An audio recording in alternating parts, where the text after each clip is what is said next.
I think we see Willis coming out.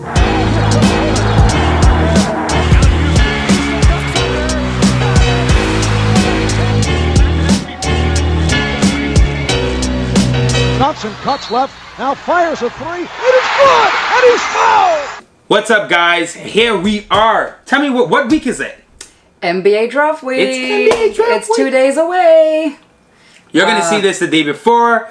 We're super excited. There's been so much craziness going around. The NBA, Kawhi Leonard asking for a trade. Draft picks moving up and down. It's insane, but it's why we love basketball, right? Yep, we don't know where anyone's going right now. We feel like I think like it's going to be a really big shakeup. Yep. And I feel like some major things are going to happen right after the draft. I feel like once everyone's been picked and everyone knows where they're going, there's going to be a big shakeup in the NBA, and it's going to be exciting though. It's going to be a lot of talk. Sports radio is going to be lit, and it's going to be fun. It's going to be fun. It definitely is. Yeah. Like she said, I think there are a lot of players that are looking to see what happens on draft night, before they start making their moves. We're going to see some trades go down in that first round. I definitely think we're going to see so. So as we know, Knicks are number 9. We're all here, fingers crossed. We're hoping for a higher pick in the lottery. But it worked out that we stayed in the number 9 position. And honestly, there's some good prospects. We feel excited about what we're going to get at number 9. Yeah, I think number 9 is going to be a fine number for us to pick with. And we're going to get someone that's going to fit our team. What we have to decide right now is, do we want someone that's going to contribute to the team immediately, or someone who we're going to be working with and building to be a part of our team? Kind of what we did with Frank and KP. In a way, but as like well. you said, KP surprised us. Yeah. So, as we said, number 9, there are a lot of guys in this position that we think are still going to be on the board. We kind of see 5 guys there, so, tell the people what we did. So we did an evaluation of the 5 players that we believe will still be around when our number 9 pick comes along. We looked at their strengths, their weaknesses, and where we think they might fit into the Knicks organization, and if we think that the Knicks front office is going to pick them. And you know what? Let me say, we're praying for another one of these. Kristaps shocked us. He was everything we wanted. We're praying for his recovery. So check this out. Check our 5 prospects that we're looking for. We're hoping to get another Kristaps. Check it out. When it comes to Trey Young, what comes to mind is range. He can shoot it from deep, again, and again, and yet again. He's stellar off the dribble. He can get into the lane, hit floaters, and keep the defense honest with his passing ability. Basically, Young has a great feel for offense.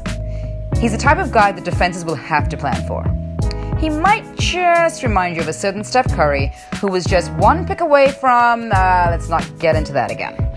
On the downside, Young does not project to be a good defender at the next level. As a 6'2" guard with a 6'2" wingspan, he lacks size and physicality. You can imagine teams identifying him as a weak link. Also, his shooting ability does come with some drawbacks. He can be just a bit trigger-happy at times. Young reportedly did not exactly have a great workout with the Knicks. David Fizdale wants lengthy and strong players at every position. And we already have 3 point guards on the roster. Young's a star talent, but probably not the best option for us at number 9. Don't be fooled by your Steph Curry PTSD.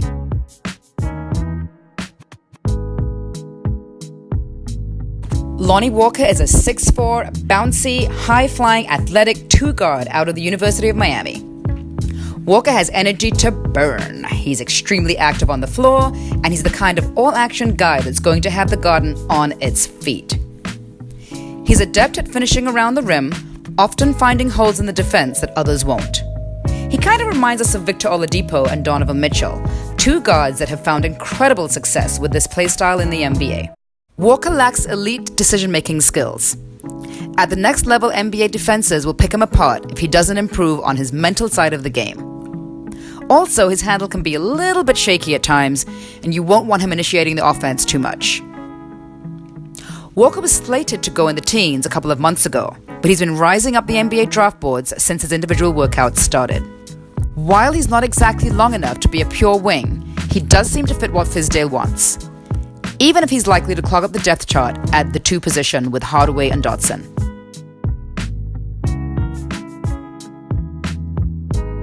Going into day one of the next NBA season, Mikail Bridges is projected to be one of the most NBA-ready prospects in the draft.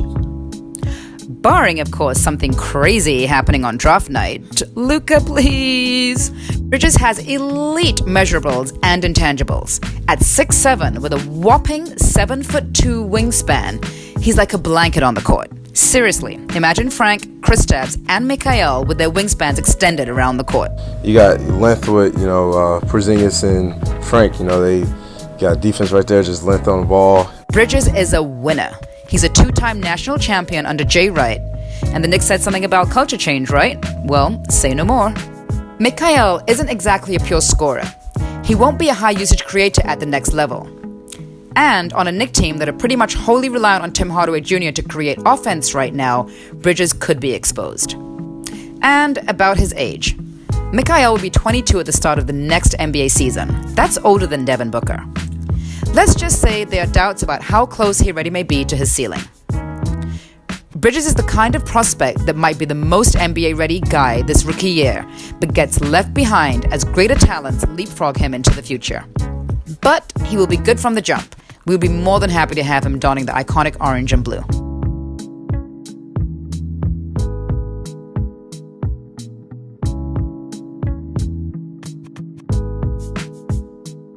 Baby Charles Barkley. Miles Bridges plays with exactly the kind of fire that's sorely missing from the Knicks right now. He's a freak athlete. He's going to put more than a few guys on a poster in the NBA. Based on his college career, Miles looks like he can hit the three fairly consistently. We'll have to see if it holds up at the next level, but from spot-up threes in college, he shot a very respectable 39%. Bridges has broad shoulders and a strong frame. He can get after it on the boards, and he's not going to be pushed around. Miles brings back the feeling of the 90s Knicks, that smash mouth, in your face, don't mess with me type of basketball that can energize the entire team. Hey, maybe he can be our Draymond Green. Bridges might be strong, but he's a bit of a tweener. Yes, even by modern NBA standards. He doesn't have elite length, and he may have trouble guarding the longer fours in the league. And that fire we spoke about earlier, it could be easily extinguished. Bridges has a tendency to put his head down in traffic and make poor decisions when he's trying to create. Bridges reportedly competed in a one-on-one showdown with Kevin Knox, and reports indicate that he lost the battle. Quite clearly, in fact. We like Bridges a lot and see him as a great fit next to KP and Frank for the future. But unless it's all misdirection, it does appear that the Knicks front office aren't too high on him at number 9.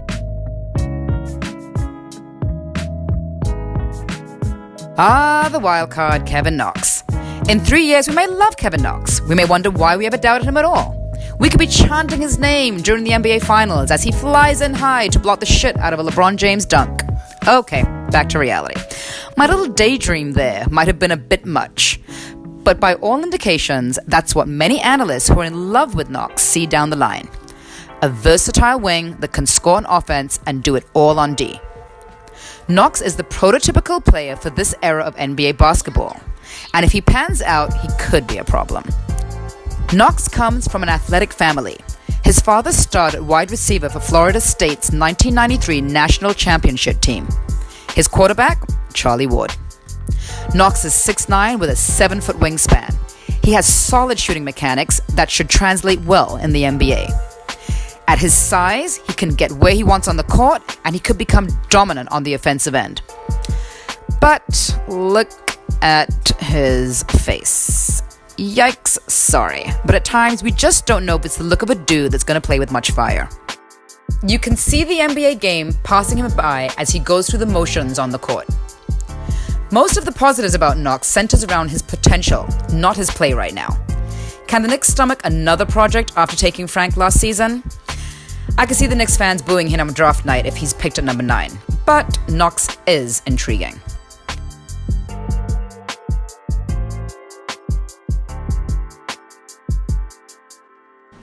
Michael Porter Jr. is a flashy, confident player with hands-down superstar potential.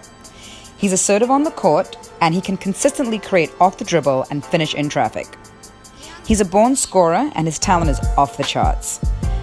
And at 6'11", with a 7-foot wingspan, it's obvious who he reminds everyone of. Kevin Durant. Up until a year ago, he was touted as the top lottery pick, but a serious back injury derailed his college career. Keep in mind, we are not aware of any event that led to this surgery. That's not a great sign. We don't want to speculate, it could be genetic. And let's be honest, given our luck, we should probably stay away. Still, Porter might be the most intriguing prospect in the entire draft, so even though he's been dropping on the draft boards, for the Knicks to get him, we might have to trade up. Alright guys, hope you enjoyed that. That's just our thoughts, right? It's our breakdowns. As Jay-Z said, it's just my thoughts. So don't hate us for it. But this is what we feel, this is what we've seen in the news, and you know, we're excited, man. So we thought... Oh, wait a minute. We have something to tell you guys. We are going to the draft. We decided last minute to buy tickets. Right. It's right here in Brooklyn. Why not? We're doing this show. Why not? So we're actually going to the draft tomorrow. Thursday. Yeah, on Thursday. You're getting excited. You can't hold it in. We're gonna be at Barclays Center. We're gonna be talking to Knicks fans. We're gonna be filming the live reactions. We can't wait. We're not gonna boo the pick. That's one thing we can promise we're not gonna do. But now what we are gonna do is we're gonna make our own picks. So let's see who, you know, Terry and Trey, we may not agree on everything. Let's see who we're hoping we get. Okay, so we're back. We made our picks, but before we reveal, Trey, ladies first, why don't you tell us a little something about who you picked without giving it away? Super athletic, good scorer. All right.